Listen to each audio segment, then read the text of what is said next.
to kiss me. I want you to come claim it. I do. It's like supernatural. Excuse me, sesame.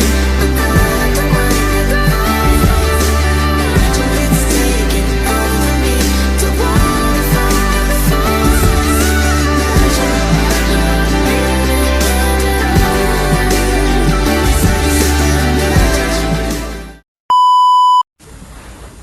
Assalamualaikum warahmatullahi wabarakatuh.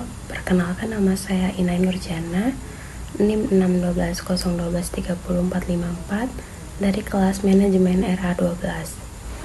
Tujuan saya di sini untuk memenuhi pada ulangan akhir semester 4 pada mata kuliah perilaku keorganisasi yang diampu oleh Bapak Asep Rafiuddin SEMM. Di sini materi yang saya jelaskan tentang konflik dan resolusi konflik. Ada juga definisinya, yaitu konflik adalah pertentangan atau perbedaan pendapat yang terjadi antara dua pihak atau lebih karena ada perbedaan tujuan, nilai, kepentingan, atau pandangan.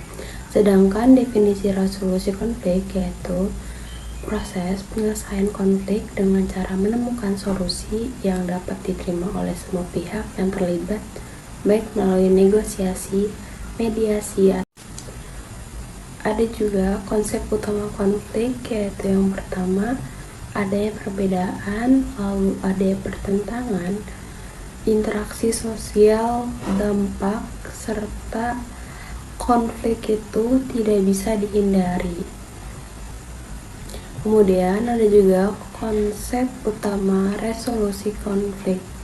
Ini perbedaannya, ini lebih ke positif. Yang pertama tuh adanya komunikasi terbuka, lalu kerjasama, adanya negosiasi dan mediasi, lalu penyelesaian damai, serta membangun hubungan baik. Di sini saya mengambil contoh kasus di perusahaan retail. Contohnya seperti ini. Di sebuah toko retail, si A dan si B satu divisi yang sama, tetapi si A sering bekerja sendiri dan si B sering melupakan bagian tugas dia. Si A melakukan hal itu supaya si B sadar akan perbuatannya, tetapi si B tetap saja merasa dirinya baik. Dari situ si A bekerja sesuai tugas dia dan mencoba menegur si B. Dan kejadian itu suasana di tempat kerja menjadi canggung dan sedikit tidak nyaman. Resolusi konfliknya, jika masalahnya semakin panjang, bisa kita minta bantuan kepada atasan. Tetapi jika masih sepele, itu kita tidak perlu membangun atau tidak perlu orang lain menjadi penengah mereka, karena ini konflik antar pribadi. Tidak perlu orang lain untuk menengah mereka karena ini konflik pribadi. Hanya butuh komunikasi dua orang untuk membaikkan suasana kerjanya. Lalu membuat komitmen bahwa setelah ada konflik ini paham dengan tanggung jawab masing-masing. Kemudian setelah itu kita membuat solusi agar tugas dan tanggung jawab bisa dijalani bersama. Analisis konflik di sini menggunakan dua jenis, yaitu konflik secara pribadi dan konflik antar tanggung jawab. Jadi kesimpulannya dari konflik dan resolusi konflik itu, konflik adalah benturan kepentingan atau perbedaan pendapat antar individu atau kelompok.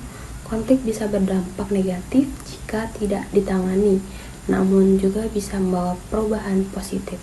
Resolusi konflik adalah upaya penyelesaian konflik melalui komunikasi, kompromi, atau mediasi untuk mencapai kesepakatan bersama.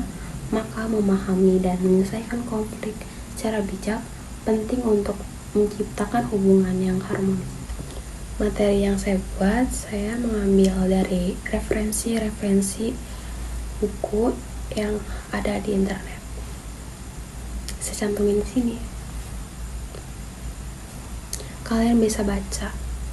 Sekian materi dari saya ucapkan terima kasih. Wassalamualaikum warahmatullahi wabarakatuh.